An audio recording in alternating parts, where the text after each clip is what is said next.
Hey guys, welcome back to my channel. For those who are new, welcome. My name is Monica, and today we're going to pretend that I'm not coughing and that I don't have a zit on my face because I have to do my March wrap up. Yes, that was probably a little too much information, but yeah, I'm human, and my allergies have been up for the last week. It's been ridiculous. I have been coughing, I've been sneezing.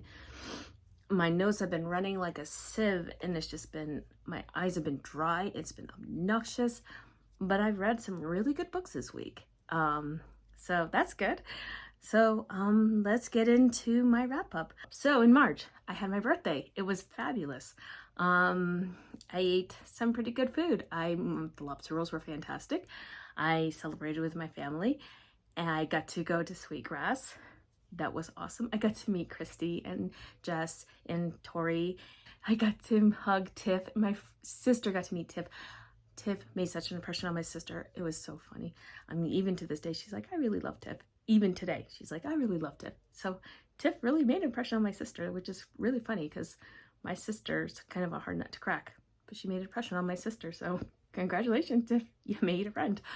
And I got to meet Caitlin, which I loved meeting Caitlin. I loved meeting Zay, and I loved meeting some of my favorite authors. I got to meet Devani Perry, I got to meet Gianna Darlin, I got to meet Elsie Silver, I got to meet Elle Kennedy, on and on and on. I'm gonna stop talking and let's just get into the books, okay?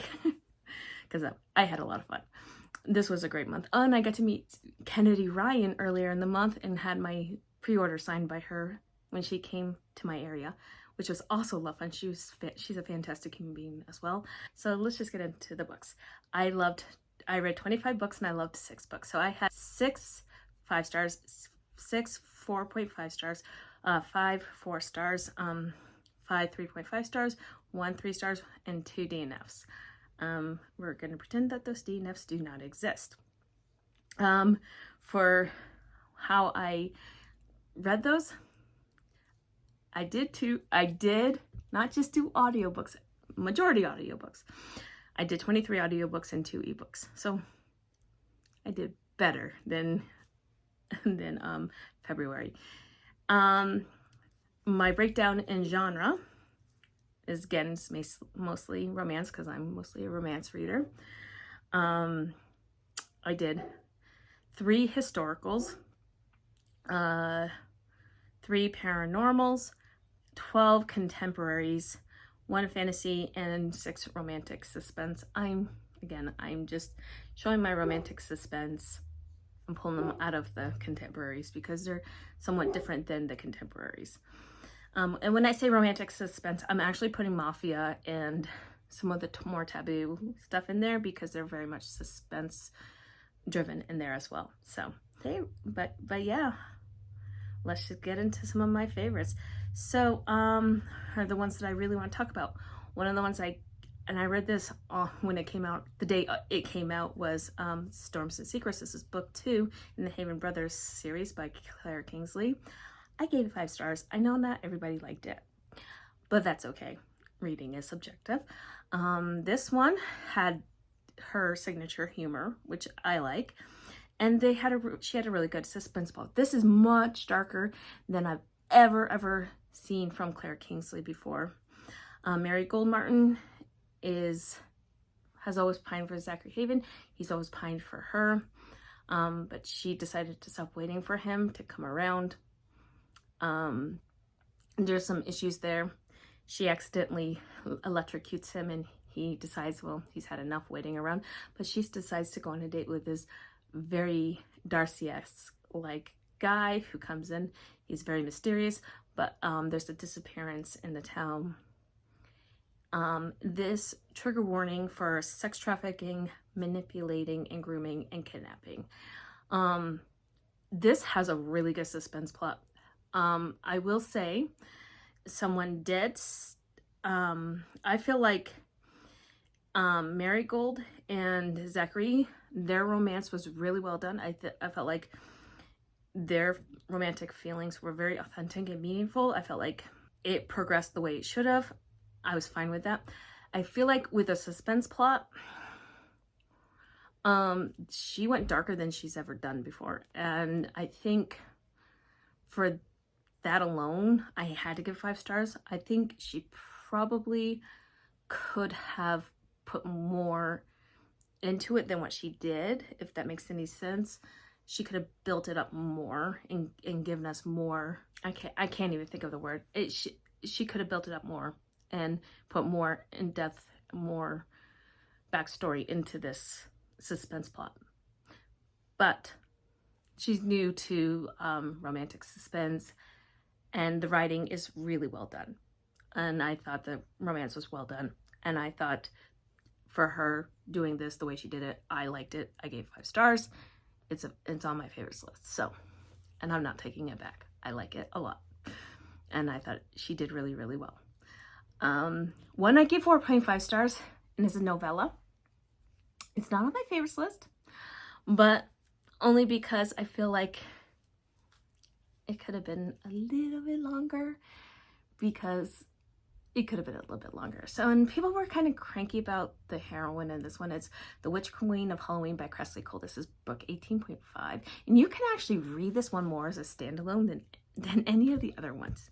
You can, because you really don't need to know about Rook, I think that's how you say his name, and Poppy, because Poppy's new to the lore. Like, we've never met her before. And so people were kind of like, I don't know if I want to read this because it's a new heroine. And I'm like, I'm reading it. So Rook he's an old friend. We've met him before. He's a smoke demon. And when he gets pulled out, people call him, and then he has to service them, right? Poppy is his mate. And they went on a date 2 years ago, and he got pulled out in the middle of their date. And at that point, they both knew that they were mates, and she was like wholly offended that he had to go. But when you summon a demon, he has to go, right? 2 years later, Poppy is like fighting all these big bads, and she's going to this Halloween because she feels like she's cursed, right? And all these Halloween characters, like these characters from the movies, like the Headless Horseman, Jason from the Friday the 13th franchise, I think Annabelle, like these dolls are like coming after them, right? They're stuck in this haunted house trying to break this curse off of Poppy while they're trying to communicate, work their stuff out, and they're communicating. See, and I loved it. Like, they were communicating while they were trying to survive, vanquishing these nightmare ghost figures like the Headless Horseman, and trying to figure out how to make Poppy uncursed, right? And I really, really enjoyed it. It was a really solid plot. The romance was really good for a novella. I gave it 4.5 stars. I loved it. It was a great addition to the Immortals After Dark series. I read Angel Falls because this is on my Nora list for 2024. I gave it 5 stars. This one is very much romantic suspense. This is about Reese Gilmore. She's a lone survivor of a massacre. When after the massacre, and the massacre took place in Boston, she had to seek mental health treatment. And eventually she moves to this small town in Wyoming where she meets Brody in a small cafe. Brody is a thriller writer, and she sees a murder from way high above on a cliff, and she was looking down with some binoculars because she was going sightseeing. And people don't believe her because of what happened to her. And someone is messing with her mind. They're taking her clothes out of her closet and putting it in her cupboard, and taking her spices and putting it where her clothes were. They're doing these things like she would have done in a fugue state. They're making her feel like she's going crazy. They're messing with her mind, making her think that she has made this whole murder up. And she's like, no, would I have done that? Yes, I would have done that. But then she's like, I don't know. Would I have done that? And Brody is one of the only ones who believes her. And Brody and her boss, Fran. And I loved this book. The romance was typical Nora Roberts romance, and it was good. The suspense plot was really, really well done. You don't really guess who the person is until the end. It was so well done. This one, 5 stars. Definitely 5 stars. And then I read this like before I read that, but I wanted to read the Mallory Anderson series. So I read Tender Rebel. And if you remember that recommendation about rogues making the best husbands, that's where I got that line from, was this book, was Tender Rebel by Johanna Lindsey. This is book 2 in the Mallory Anderson series. This is Anthony Mallory and Rosalind. Rosalind's grandfather dies, leaving Rosalind a lot of money. She needs to get married, and quickly, because otherwise this guy named Jordy is going to force her into a marriage she does not want. And just to get her grandfather's fortune. So she goes down to London. She sneaks down to London basically to keep Jordy away from her. And at a party, at a ball, when she's trying to get away from all the ardent fortune hunters, she sneaks out into the garden and she meets our notorious rogue, Anthony Mallory. And he sees her and he's like, I want her and I'm going to keep her. Now, he didn't know about the inheritance. He just knew he wanted Rosalind. And he maneuvered his way to marry her because he's like, I'm going to have her, I'm going to keep her, so I'm going to marry her. She tried to keep him at arm's length because she doesn't like rakes and rogues. She just thinks they're horrible because of something that happened with her friend. And their chemistry was so well done. The pacing was so good in this. Anthony Mallory is a leading man material. Oh my gosh, loved him. He could seduce any willing victim, and he did. Rosalind was a very strong heroine. She was frustrating at times because he didn't actually do anything when she accused him of doing things, which was like, come on. Would he do that though? I mean, yeah, probably in the past, but he's saying he's not. He's never been dishonest with you. Why would he be dishonest now? So I loved it. I gave it 4.5 stars. It was so good.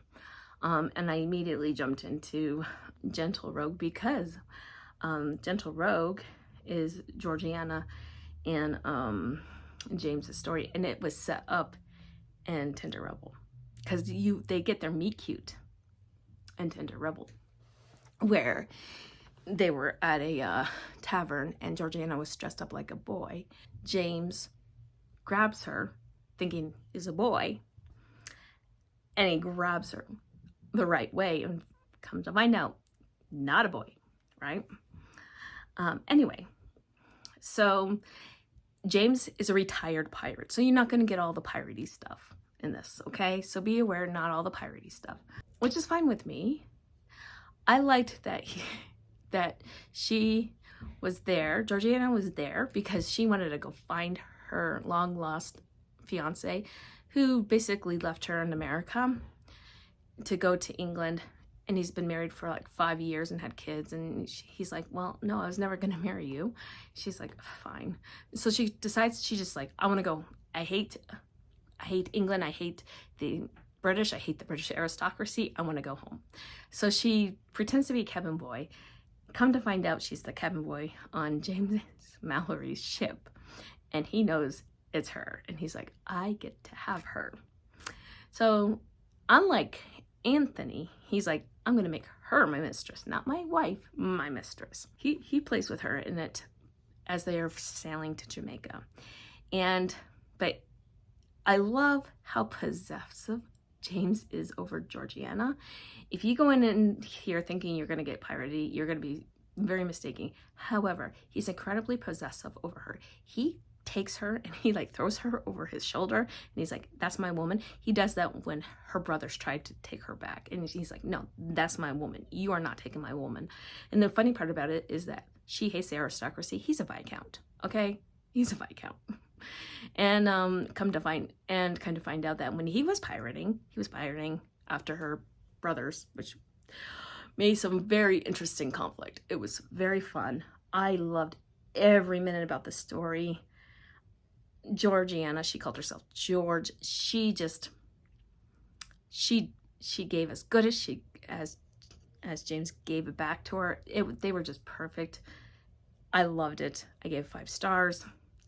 This one and the first one are my favorite in the series. And I will definitely be continuing on in the Mallory Anderson series. If you have not read these, I highly recommend them. They're so good. They are definitely old school body strippers, so be aware of that. Now, my top 3. For number 3 is Peaches and Dreams. This was on my backlist reads that I wanted to read in 2024, TBR. This is from Juliet Cross. This is book 4 in, I think, the Green Valley Heroes series that Penny Reed puts out. This is a small town, opposites attract, single dad. I didn't know if this was going to truly work for me when I started listening to it. I had the audiobook since a long time. Anyway, Marley Rivers is very wild, whereas Wade Kelly, he's a single dad. He's very much a deputy sheriff, and he's very much a rule follower. And they both pined for each other. I love the way their romance unfolded. Marley helped Wade relax, but Wade helped Marley understand that you had to take responsibility. Like, you needed to carry your cell phone, carry a walkie-talkie. When she was going up in the mountains, she had to be more responsible with things. Whereas she's like, wait, you need to relax. And so, and her relationship with his son Jacob, I really enjoyed that. Wade was very protective over her, but not overbearingly so. And I loved the fact that she brewed moonshine. That's what her thing. She wanted to open up a brewery to make peach moonshine, which was awesome. I loved that they complemented each other. Their personalities, their interests, their desires all complemented each other, and the fact that they were both protective of each other. However, also, what really made it perfect for me was that there's no third act breakup, that they communicated. You had the small town feel. The pacing was perfect. The spice level was perfect. This was just so well done. And I believed it. Like, it was just such a great book. It was just well done. Spot number 2 was the very first book that I read in March, and it's Come Sundown by Nora Roberts. This one is more of a family saga, romantic suspense. Bodine's family has her aunt, Alice, disappeared years ago. Everybody assumed that either, because she ran away, everybody assumed that she died or that she's outliving her life and never looked back. So Aunt Alice's ghost always sort of, no one really talked about Aunt Alice. Now, there's dual timelines in this book, and it's done very, very well. I'm a little picky on my dual timelines. It has to be done, executed very well, and there has to be a need for it. And there is a need for it in this book, because we find out what happens to Aunt Alice as the whole thing is unfolding, as the book is unfolding. We find out that Aunt Alice, and this is not a spoiler because it happens at the very beginning of the book, she was coming home and she's thinking about the prodigal son. And she's like, I'm going to come up, and they're going to wish me well because I'm coming home. Because she was broke. She was not making it in Hollywood, and she wanted to go home to their ranch in Montana. And she got into the wrong car, into the wrong truck, and she was chained up and brutalized for decades. And her story unfolds as Bodine Longbow's story unfolds.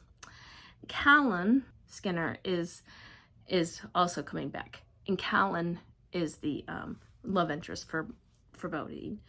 This is very psychologically devastating book if you have triggers for kidnapping, for sexual assault, for that type of trauma, for forced pregnancy, stuff like that. So be very aware of this. This one,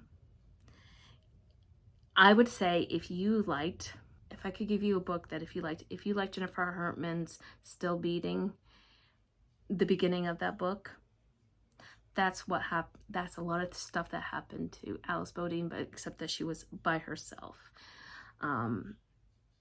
But her family never knew it, and she was so close by, and they never knew it. But Bodine and Cal, they bonded over their love for horses, and when it came time to, when Alice came back, just the whole thing blew up, and it was just so well done. I don't want to give anything away. Like, I really don't want to give anything away. If you're going to read a Nora Roberts one, this one I want you to read. If I could pick any one for you guys to read, this is the one I want you to pick, because it is so well done. And for the ones I've read this year, out of the whole 8 I've read so far this year, I'm actually, when I'm filming this, I'm almost done with Northern Lights. So I could say 9 now. I could say 9. Out of the whole 9 that I've read this year, including Northern Lights, I want you to read Come Sundown. That's the one I really want you to read. So, the last book, and then I'm making this my favorite book of March, and I just read this, and it was just so surprising because I thought I didn't know what I was really getting into when I read this. It's The Lightkeeper by Dr. Rebecca Sharp. Dr. Rebecca Sharp writes a lot of romantic suspense, but this is not romantic suspense. This is small town romantic drama. This one, Kit Kincaid has PTSD from 2 separate traumas, and he keeps to himself to the lighthouse because he's broken. He does not want to be around people. He just feels like he can't be around people, so he feels like he needs to be away. So he's the light keeper at the lighthouse. One day he comes back, and Aurora, who's a biologist, is there, and she's a biology nerd. She loves sea creatures like the starfish. She would tell you starfish is wrong. And all the little mussels and crabs and stuff, and she's sitting there just picking them up and telling them what they're about, and he's like, who are you and what are you doing near my lighthouse? And she has permission to do research at this lighthouse, to his disgust. And as he has to put up with her, his walls come down, and she has an attraction to him, and he has an attraction to her, but he's like, I don't want this. And she's like, let's do an experiment. So she uses their attraction as an experiment to get his walls down, which is pretty fantastic. They have a bond that is shared, and you see that bond grow. And then at the very end, when he does let her go, because he feels so broken, he feels broken. And the way she wrote the anxiety and the PTSD was just well done. I loved it. And I loved the way everything was reconciled and how both characters were going to do what they needed to do to be together in the end and have their HEA.